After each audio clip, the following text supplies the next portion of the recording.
네, 오늘 아침에 우리에게 주시는 하나님의 은혜의 말씀은 요한 1서 5장 20절 말씀입니다.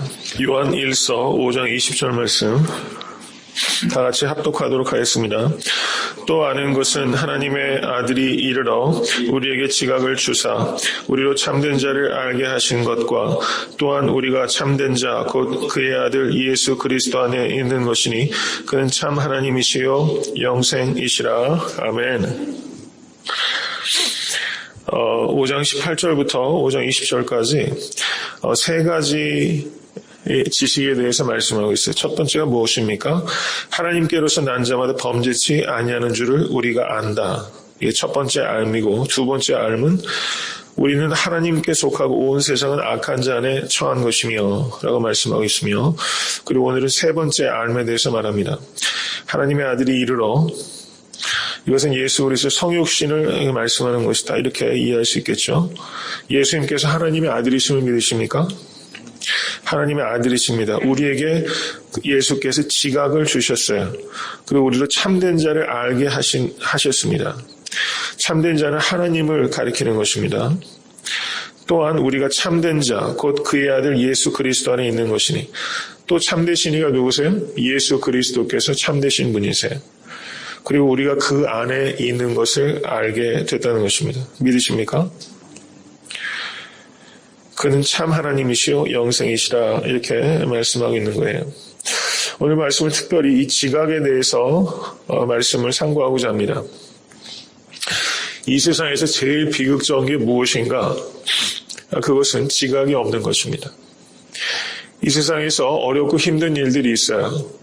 경제적인 어려움도 있고 삶의 곤고함도 있습니다. 그리스도인이 된다는 것은 그런 일로부터 면제받는다는 것을 의미하는 것이 아닙니다.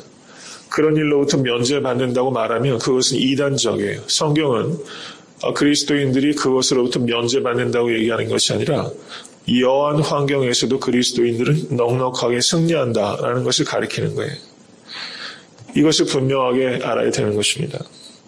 그러면 정말 비극이 무엇인가? 지각이 없이 살아가는 것입니다. 눈이 멀어서 하나님을 알지 못하고 예수께서 하나님의 아들이시오 그리스도이심을 알지 못하는 것이 비극이에요. 그것이야말로 인생의 비극입니다. 예수께서 하나님의 아들이시오 그리스도이시며 하나님께서 참되신 하나님이심을 믿으십니까? 이것을 아는 것이 기쁨이요. 이것이 아는 것이 제일 중요한 지식이라는 것입니다. 이 세상에서 제일 끔찍한 일이 무엇인가? 하나님 없이 살아가는 것입니다. 그리고 하나님을 모른 채 하나님과 교제 없이 살아가는 게 제일 끔찍한 일이에요. 여러분 세상에 하나님 없이 살아가면서 승승장구하는 사람이 있어요. 여러분 그 사람들은 비극적인 삶을 살아가는 것입니다. 비극은 거기 있어요. 하나님을 알지 못하고 살아가면서 더더구나 그러면서 세상에서 많은 것 가지고 살아가는 사람. 하나님께 가까이 가기가 너무 어려워요. 그런 사람은 정말 비극적인 삶이라고 생각할 수 있습니다. 하나님 없이 현실에 안주하며 살아가는 사람. 이 사람이 비극을 써가고 있는 사람이다. 이것을 우리가 알아야 되는 것입니다. 여기서 지각이라고 하는 단어가 디아노니아라는 단어인데 에베소서 4장 18절을 보시기 바랍니다. 에베소서 4장 18절.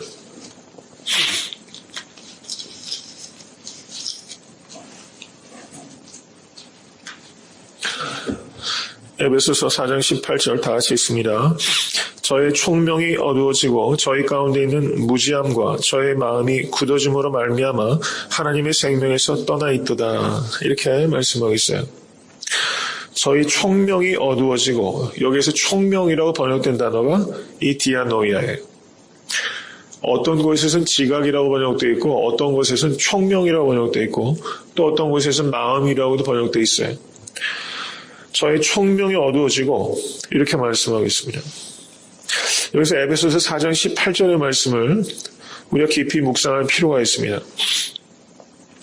에베소 4장 18절 다시 한번 읽어보겠습니다. 저의 총명이 어두워지고 저희 가운데 있는 무지함과 저희 마음이 굳어짐으로 말미암아 하나님의 생명에서 떠나 있도다. 우리 번역이 이렇게 되어 있는데요. 성경 원어를 면밀하게 분석을 하면요. 두 가지 원인이 있다는 거예요. 보십시오. 무지함과 마음의 굳어짐, 이게 원인이에요. 그런데 무지함이 어디에서부터 기인하느냐? 마음의 굳어짐에서부터 기인하는 거예요. 마음의 굳어짐이 곧 무지함을 낳게 되고 마음의 굳어짐과 무지함이 가져오는 두 가지 결과가 무엇이냐? 총명이 어두워지고 하나님의 생명에서 떠나는 것이 그 결과예요. 성경 원어를 분석하면 그렇게 되는 것입니다. 마음의 굳어짐이 제1차적인 원인이 된다는 것입니다. 마음이 굳어진 사람이 누구였어요? 바로와 같은 사람이 마음이 굳어진 것입니다. 마음이 굳어졌다라고 했을 때 굳어졌다라고 이 단어가 포로시스라는 단어입니다. 포로시스. 근데 이 단어가 어떤 단어냐면 여러분 대리석이 딱딱한 돌 아닙니까? 대리석보다 딱딱한 돌을 의미할 때 쓰는 단어가 포로시스예요. 마음이 대리석보다 딱딱해지는 거예요. 그게 마음의 굳어짐이에요. 이것은 영적으로, 지적으로, 도덕적으로 둔감해지는 것을 얘기합니다. 무감각해지고 폐쇄되는 것을 의미하는 거예요. 여러분 이렇게 마음이 딱딱해질 때가 있지 않습니까? 대리석보다 마음이 더 딱딱해질 때가 있어요. 마음이 딱딱해지는 것을 느껴요. 깨어있지 않으면 마음이 딱딱해집니다. 어떤 사람에 대해서 마음이 딱딱해져요. 마음이 딱딱해, 정말 돌보다 딱딱해질 때가 있어요. 이것을 우리가 알아야 됩니다. 이게 모든 문제의 뿌리예요. 여러분 혹시 무엇인가에 대해서 마음이 딱딱해져 계시지 않습니까? 여러분 이 마음을 한번 생각해 보세요. 이 대리석을 한번 생각해 보십시오. 돌덩어리를 한번 치면 이게 얼마나 딱딱해. 마음이 그것보다 더 딱딱하다는 겁니다. 실제 그렇지 않습니까? 이게 모든 문제의 근본이라는 것입니다. 그리고 이렇게 마음이 딱딱해진 결과로 무엇이 옵니까? ignorance, 무지가 와요. 무지. 여러분 어저께 제가 그런 말씀 드렸습니다만 몰라서 그랬습니다. 이게 변명이 안 된다는 거예요. 그것은 도덕적으로 둔감한 사람들이 하는 얘기예요. 청문회 하게 되면은 옛날에 한국에 대기업 총수들도 나와가지고 한보 정태수 씨인가요? 그 사람도 와서 몰라서 그랬습니다. 그때 이후로 법정에 쓰는 사람은 다 몰라서 그랬다고 그래요. 그게 유행처럼 돼요. 국회의원들도 문제가 되면 몰라서 그랬다. 이번에도 대선하면서 몰라서 그랬다. 나는 모르는 일이다. 이 매사가 그런 식이 아닙니까 지금? 그게 죄라는 거예요. 무지가 어디에서 온 겁니까? 마음이 굳어진 데서 온 거예요. 마음을 유연하게 가지고 융통성 있고 받아들이는 사람은 무지로부터 벗어날 수 있습니다. 적어도 그리스도인들이라면 내가 몰라서 그랬습니다. 라고 말할 때 부끄러움을 느껴야 돼요. 모르는 것이 마음이 딱딱한 데서 기인한 죄라는 것입니다. 여러분 깨달아야 되는 것입니다. 지각을 갖기 위해서 기도하시고 힘쓰실 수 있게 되어 간절히 축원합니다. 말씀을 주야로 묵상하지 않으면 우리는 지각을 가질 수가 없어요. 기도하지 않으면 성령 충만함을 받지 못합니다. 말씀이 없고 성령이 없으면 지각을 잃어버려요. 마음이 딱딱해지는 것입니다. 골로새서 1장 16절을 보시면 만물이 그에게 창조되되 하늘과 땅에서 보이는 것들과 보이지 않는 것들과 혹은 보좌들이나 주관자들이나 정사들이나 권세자들이나 만물이 다 그로 말미암고 그를 위하여 창조되었고 이렇게 말씀하고 있어요. 여러분 자연과학은 무엇입니까? 자연의 이치를 연구하는 걸 자연과학이라고 해요. 그런데 자연의 이치를 어떻게 참으로 알 수 있습니까? 자연을 만드신 창조주를 모르면 참된 지식을 가질 수가 없어요.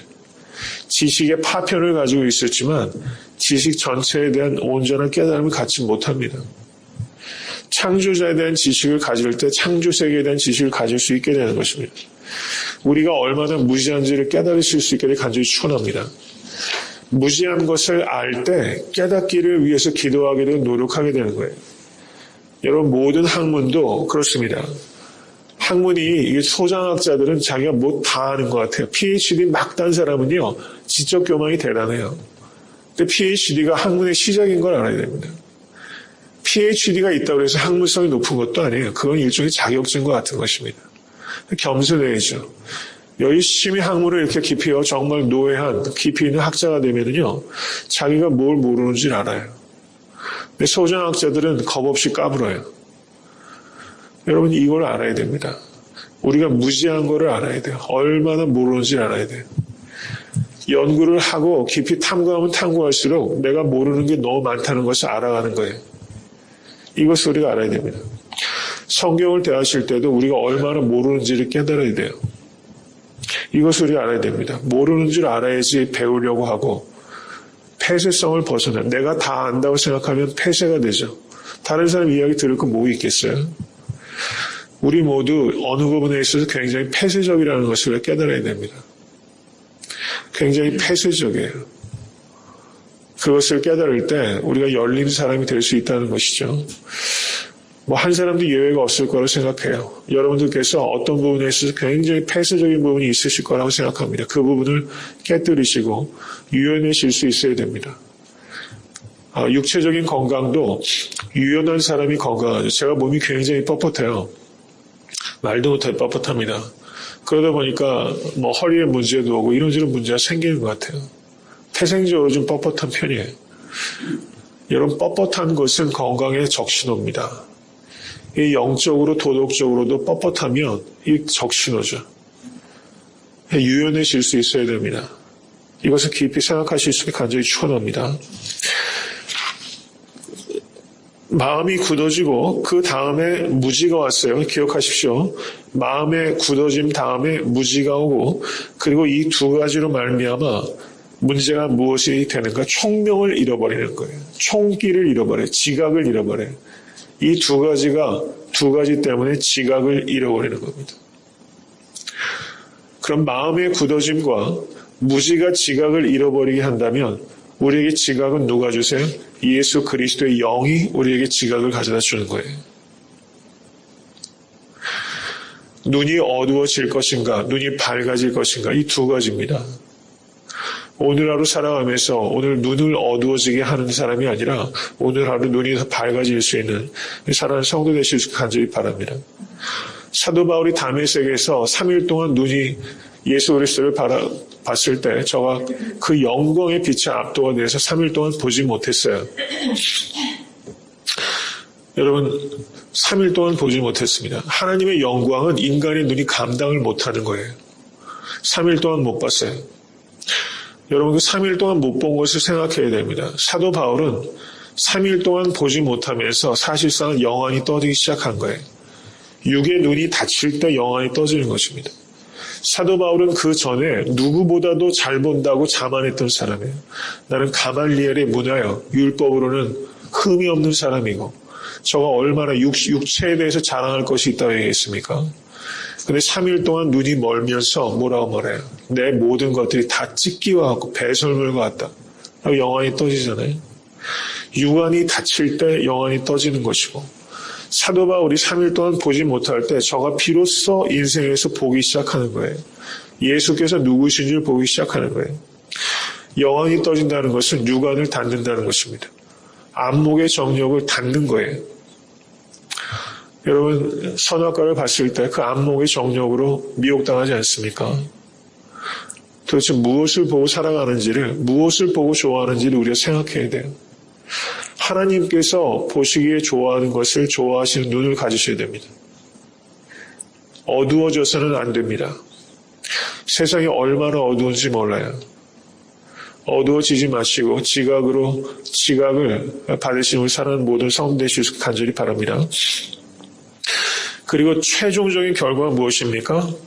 마음이 굳어지고 무지하고 그 다음에 어두워지면 하나님으로부터 떠나요. 이게 최종적인 결론이에요. 무서운 일입니다. 하나님으로부터 떠난 사람은 다 이런 과정을 겪은 사람이에요. 마음이 굳어지고 무지하고 어두워져서 하나님으로부터 떠나요. 그래 멸망되는 것입니다. 세상에 얼마나 거짓된 가르침과 철학이 난무하는지 모릅니다. 세상에서 세상 것이 다라고 생각하면서 인생을 즐기면서 살아가는 사람들이 많아요. 세상 문화가 그걸 가리켜요. 그냥 현세를 즐겨라. 살아있을 때 누려라. 죽으면 끝이다. 살아서 누려라. 이렇게 가르치는 현대 소비 문화들이 다 그런 거 아닙니까? 근데 지각이 있는 성도는 그렇게 살아가지 않습니다. 우리는 제가 수요일 날도 말씀을 드렸지만 우리는 현세적인 삶에 대해서 애착을 갖는 사람이 아니에요. 우리는 저 본향의 삶에 대해서 애착을 갖고 이 현세적인 삶은 지나가는 겁니다. 나그네처럼 살아가는 거예요. 그래서 우리는 책임의식과 나그네의식을 가지고 살아가는 거예요. 이게 그리스도인들이 필요한 두 가지 의식입니다. 책임의식과 나그네의식. 히브리서를 보시면 이렇게 말합니다. 믿음으로 모세는 장성하여 바로의 공주의 아들이라 칭함을 거절하고 도리어 하나님의 백성과 함께 고난받기를 잠시 죄악의 낙을 누리는 것보다 더 좋아하고 그리스도를 위하여 받는 능욕을 애굽의 모든 보화보다 더 큰 재물로 여겼으니 이는 상 주심을 바라봄이라. 아멘. 얼마나 귀한 말입니까? 저가 공주의 아들로 그 당시에 애굽이면 어떤 나라예요? 세계 최강국 아닙니까? 거기에 공주의 아들이에요. 여러분 그 자리에 박차고 나올 수 있는 사람이 몇이나 되겠어요? 거기에서 나왔어요. 근데 뭐라고 말합니까? 백성과 함께 고난받는 것을, 하나님의 백성과 함께 고난받는 것을 잠시 죄악의 낙을 누리는 것보다 더 좋아했다. 여러분 이 세상 이제 수명 늘어봐야 100년인데요. 100년 사실은 지나고 오면 잠시 아닙니까? 이 세상에 잠시 죄악의 낙 누리는 것을 위해서 살겠느냐? 아니면 영원한 복락을 위해서 살겠느냐? 영원한 복락을 바라보는 사람은 잠시 이 땅에서 하나님과 복음을 위하여 그리고 하나님의 백성과 더불어 고난받는 것을 잠시 죄악을 누리는 것보다 더 즐거워하는 것입니다. 그리스도 때문에 받는 능력을 애굽의 모든 보화보다 더 큰 재물로 여기는 거예요. 그러니까 이 말씀이 뭡니까? 그리스도를 위하여 받는 능력이 보배라는 거예요. 오늘 하루 살아가시면서 그리스도 때문에 받는 능력이 있어야 돼요. 그게 보배예요. 살아가시다가 그리스도 때문에 내가 당하는 어려움이 있고 그리스도 때문에 당하는 불이익이 있어요. 말씀대로 살다 보면 그런 불이익이 있죠. 포기해야 될 것들이 생겨요. 그러면 그날 어떻게 생각하시면 돼요? 오늘 보배 하나를 찾았다. 이렇게 생각하시면 돼요. 그게 재물이라는 것입니다. 여러분 우리가 모아야 될 재물은 그 재물이에요. 그것이 더 큰 재물이에요. 저는 여러분들이 그런 재물들을 많이 모으실 수 있기를 간절히 축원합니다.